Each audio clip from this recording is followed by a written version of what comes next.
Hey everybody, welcome back to the channel. Today we're going to do something just a little bit different than what I typically do on this channel. I've been wanting to do this video for quite some time. I've had a lot of people ask me to do this video in the past couple of months. So finally, today is the day. As you read in the video title, you know that this video is specifically about IcedHost.com, which is the host that I use for all of my servers. It's also the service provider that I always recommend. So that all being said, I need to get some important stuff out of the way. First of all, IcedHost.com is a sponsor of the channel as a whole, and I very much appreciate that. However, they're not paying for this video specifically. They never asked me for this video, and they have no input on what I tell you. So this is 100% me telling you what I think about IcedHost.com.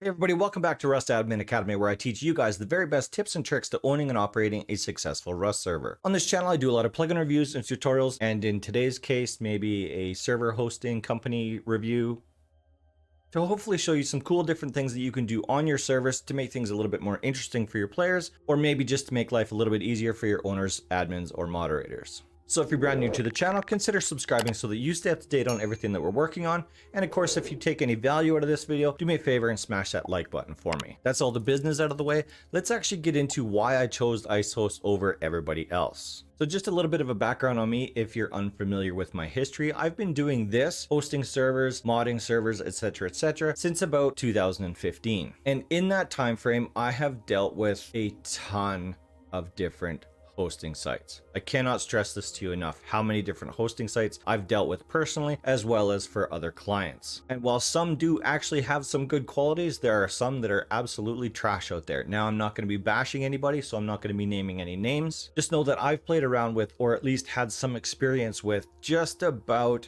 every different hosting company out there. So there's a couple of things that sets IcedHost apart from their competitors in the industry. And while I'm not going to list out absolutely every single detail about what I like about these guys, I will show you a couple of the things that I do appreciate. First of all, their level of customer service is top notch. You can go to icedhost.com/discord and you have immediate access to the guys that are actually behind the scenes, to the actual team that will fix or address whatever issues you might be having on your server. I know for sure that they have guys in the US, and I know that they have team members across the pond as well. So no matter what time zone you're in, chances are pretty good that you're going to be able to contact somebody. So if you ever do run into a problem, just know that they do pride themselves on their customer service, and because of that, they're very good at it. You don't even actually have to be renting a server off of them. If you want to join their Discord, you certainly can. icedhost.com/discord. Another thing that I appreciate about icedhost.com above their level of customer service is the services that they provide. You can use their shared server platform to, of course, host any one of these games, and you're basically up and running in a couple of minutes. They also provide dedicated servers on industry-leading, high-performing equipment. So if you want to compare their pricing, consider this. When you're deciding on whether you're going to go with IcedHost for their dedicated server or one of their competitors for one of their dedicated servers, make sure you're actually looking at the different equipment that each one provides and recognize IcedHost is actually using high quality current gear, whereas their competitors might not always be. So really have a look at the details. You can also get into virtual dedicated hosting. They also provide you with Discord bot hosting. They can also host your website, as they do mine at Srtbull.com. You're more than willing to go check it out. However, just recognize the fact that I haven't finished. It's not exactly where I want it to be, but you can go check it out. One of the biggest things that I'd like to bring your attention to about the services that they provide is that they actually offer you a 24-hour trial server so that you can test it out and see if this is actually going to be a good fit for you or not. However, in this video, I'm actually going to show you what their interface looks like, and I'm actually going to show you everything that you need to know about setting up your server using the IcedHost service. So that all being said, let's actually get into the meat and potatoes of what I'm actually talking about today. So the first time that you sign into your IcedHost dashboard, this is exactly what you're going to see right here. Yours might look a little bit different because I have a whole bunch of servers on my dashboard. However, you're only going to have one, assuming of course you only ordered one. If you ordered multiples, all of your different servers would show up on this page right here. So for today's video, this is the server right here that we're going to deal with. I had this one reset back to exactly how it would be as a brand new purchase, just like it would be for you. So of course your server is going to come to you offline, and it's going to come to you unnamed. So before we get into anything else, the first thing that we're going to do is actually define the startup parameters for our server. So we go over to the startup tab right here. And if you've been watching any of my previous videos, some of this information that you see on the screen right here is going to look a little bit familiar. In the top left-hand corner in the black box there basically is your batch file. However, that's not where you edit that information. Instead, they have it all set up down below in very easy to use command boxes. So server name, obviously, how do you want to name your server? This box right here is very important, and you might not actually see this on other pterodactyl style dashboards. I'm not sure if you will or not, but if you want to run Oxide on your server, you simply change this 0 to a 1. I'm going to zoom in on that a little bit so that you guys can see that a little bit better. The next decision that we have to make is whether we're going to use a procedurally generated map, or if we want to use a barren map, or like Happas Island or Savis or King of the Hill, whatever it is that you decide that you want to use on your server. This is where you would put that information in. Most of you are going to leave this at procedural map, and then we can put in a server description, and you would treat this just like you would any other server description. If you're going to have multiple lines in your server description, you need to make sure you do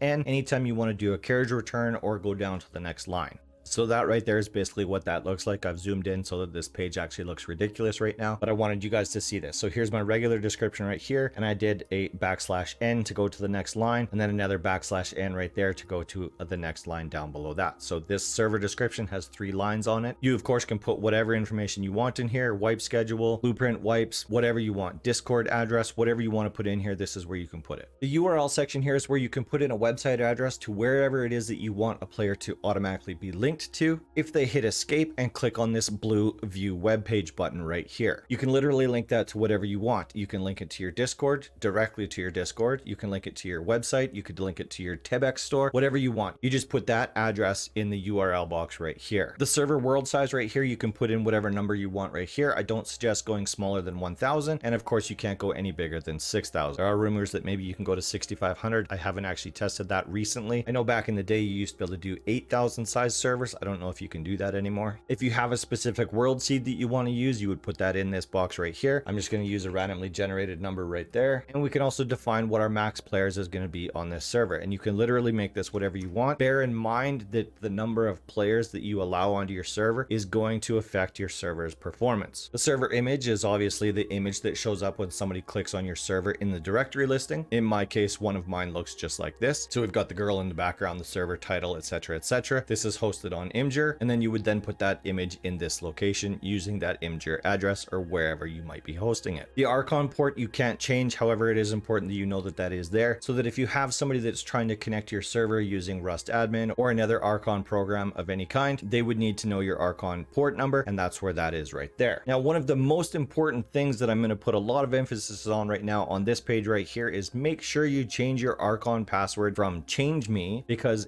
every single IcedHost server that is put out there is defaulted to this password, change me, which means anybody that might know that you might be hosted on IcedHost.com would then of course be able to log into your server using an Archon. But make sure you change this password so that that can't happen. And of course you would want to change this before the very first time you start up your server. Save interval is how often you want your server to automatically save itself. By default, this is set up at 60 seconds. You can change it to whatever you want. I sometimes think that every 60 seconds is too often. However, just to be on the safe side, if something catastrophic did happen, you would only lose a maximum of 60 seconds of information on your server before it was actually saved, and then you would reload back to that point. Does that make sense? The additional arguments box. Now, there is a vast amount of information that you could put in here. If you've watched a video that I did a long time ago that shows you how you can increase the spawn nodes of trash piles, ore nodes, trees, animals, everything, all without the use of a plugin, those commands that I show you on that video, I might as well put a link to it right here so that you know what I'm talking about. All the information that I'm showing you in that video right there, this is where you would put those commands in. It basically adds these additional commands to your batch file so that it's going to happen every time you start your server. Okay, don't worry, we're just about done here. So the next thing you need to know is the companion app port number. Not that it really matters to a lot of people, but just know that that information is in here, that the app port is open and your players can use the Rust Plus app. And the very last box on this page that needs any attention paid to it whatsoever is if we're using a custom map, wherever we're hosting that custom map, this is where we would put in that address. I do have videos on how to host custom maps on your own local host server. So if you want to check that out, it goes over the exact same details that you're going to need in order to generate an address that you would then put in this box right here. Once we're satisfied with all of our startup parameters, we're then ready to boot our server for the very first time. So we head back over to the console in the top left-hand corner right here, and all we would need to do is click on the start button. Now, before I do that, I want to bring your attention to a couple of things. First of all, when we were doing our server startup parameters, you remember in the Oxide mod section, I changed my 0, which is false,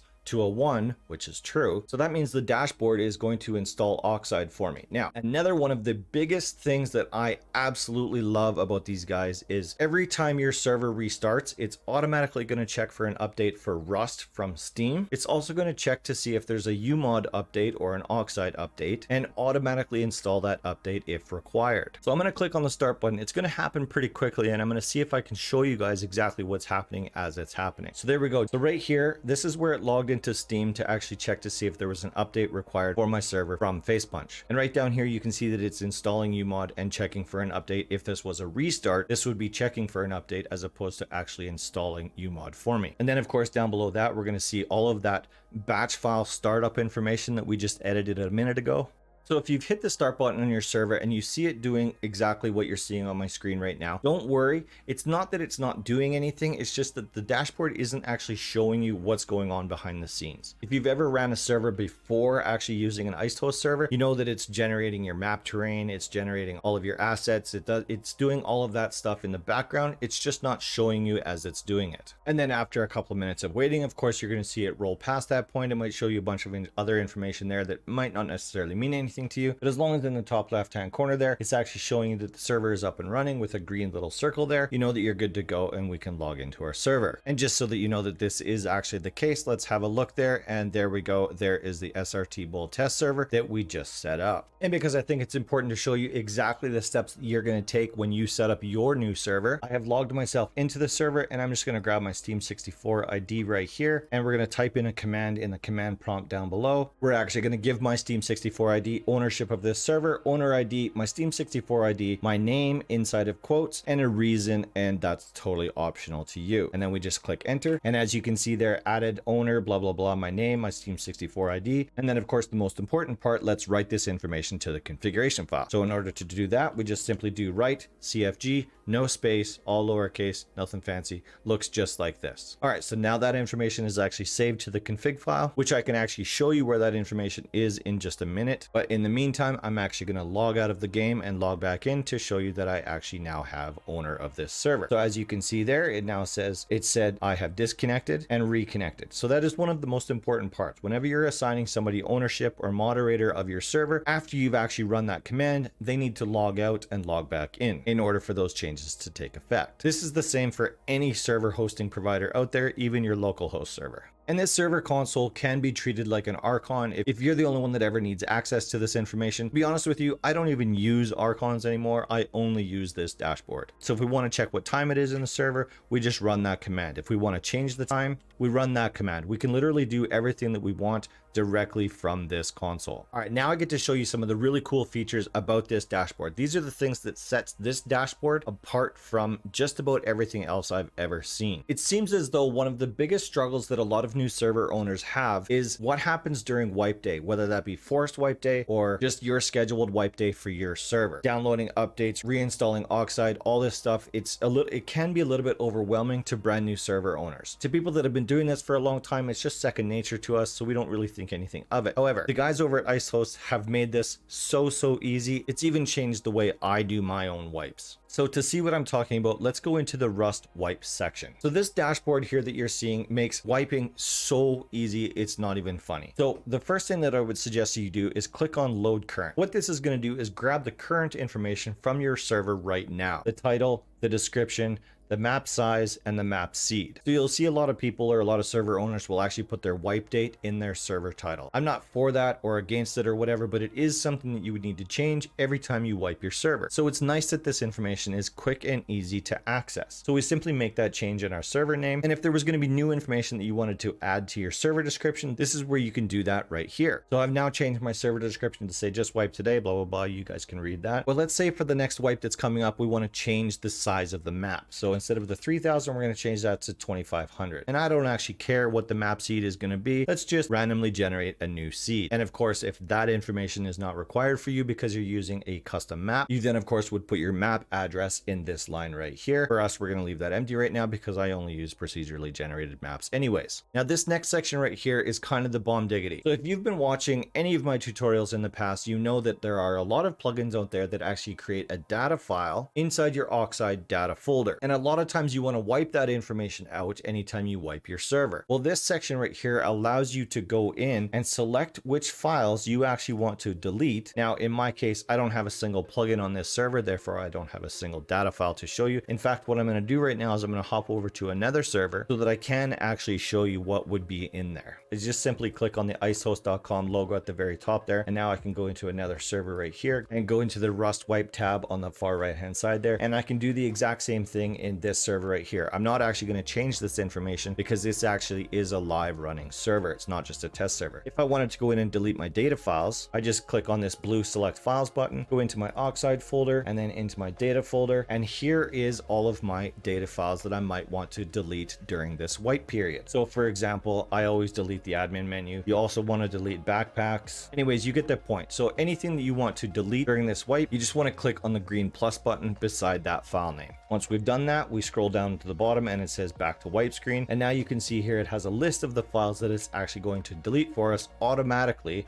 as soon as we click on this blue wipe now button. I'm not going to do that. Like I said, this is a live running server and there are actually players on that server. And if I clicked on that button right now, it would literally wipe them out and they would lose everything. And I would probably never see those players ever again. You can also select in here that we're going to wipe the blueprints, and probably the best part about this is we can actually schedule this wipe. So let's say we're not going to be near a computer, we don't have internet access, whatever, but we absolutely have to make sure that our server wipes and that all of the data files are efficiently deleted so that when players do rejoin the server, even though I'm nowhere near my computer, it's all going to be a fresh wipe when they come back. So we toggle the scheduled wipe, we put in a time. Let's say we want to wipe this server at 2 o'clock on March 19th, 2021, and at which time zone do we want it to actually trigger at 2 p.m. So if I were to actually create this wipe, this would make it so that it would wipe my server for me automatically tomorrow, which is March 19th at 2 o'clock in the afternoon Halifax time, because that's what we've defined here. And then we would just click on create wipe and it would automatically take care of all of these processes for us automatically tomorrow. We don't even need to touch a computer in order for this wipe to actually happen. So it might seem like I'm making a really big deal about this, but this is actually a really big deal. If you've ever seen another pterodactyl dashboard, they look similar to this, but you're probably going to notice that they don't have this button right here called Rust Wipe. I believe that this is only accessible because the guys at IcedHost have actually worked with Pterodactyl to make it so that this is actually the case. I'm sure somebody's going to chime in here and tell me whether I'm right or wrong. I'm just assuming because recently I have seen other Pterodactyl dashboards and they don't look like this. All right, so that's Rust Wipe taken care of. That's the initial server startup taken care of. Let's actually get into the day-to-day runnings and the tools that you're going to use most often. Well, obviously your console is one of those most important tools, but the next important thing that you're going to deal with on a daily basis is going to be your file manager. So on the top left here, the second option in is file manager. Just click on that and it brings you to a file folder system that you're probably used to seeing. It's similar to what you would find in your Windows directory. They should seem all very familiar to you. So you remember earlier when I did owner ID and then I put my Steam 64 ID,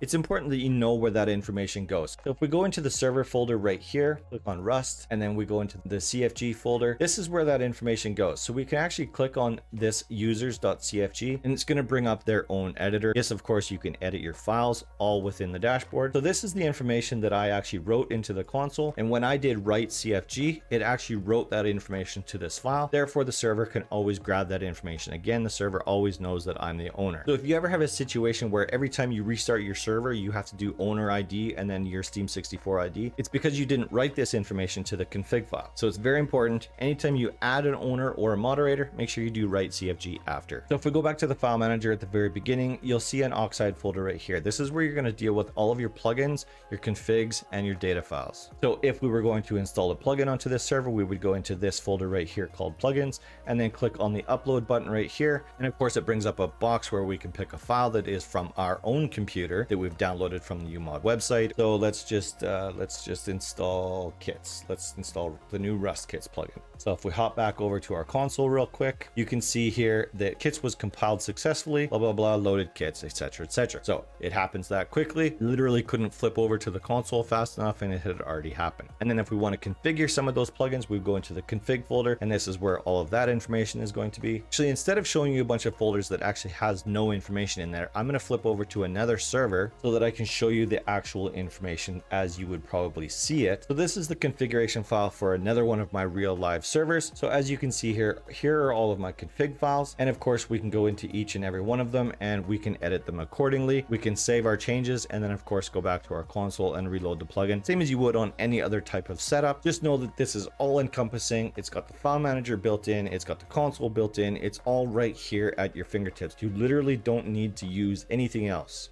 So apparently I was able to come up with enough information that it actually made this video way longer than I ever intended on it being. But right now, I'm going to shut it down. If you guys have any questions about IcedHost.com servers or any of the services that they provide, you can either leave me a comment in the comment section down below. I'll do my best to answer it. Of course, alternatively to that, you can go to IcedHost.com/Discord and you can ask as many questions as you want directly to the actual people behind the scenes. And on that note, if you haven't already, make sure you go to discord.srtbull.com so that you can join my Discord, which has just less than 3,000 members in there that are ready and waiting to either help you out with your questions, or you never know, they might even be asking you questions. Who knows? If you think that you might want to help support the channel, you can always head over to patreon.srtbull.com. I hope you guys enjoyed the video of what was supposed to be a quick preview of IcedHost's hosting services.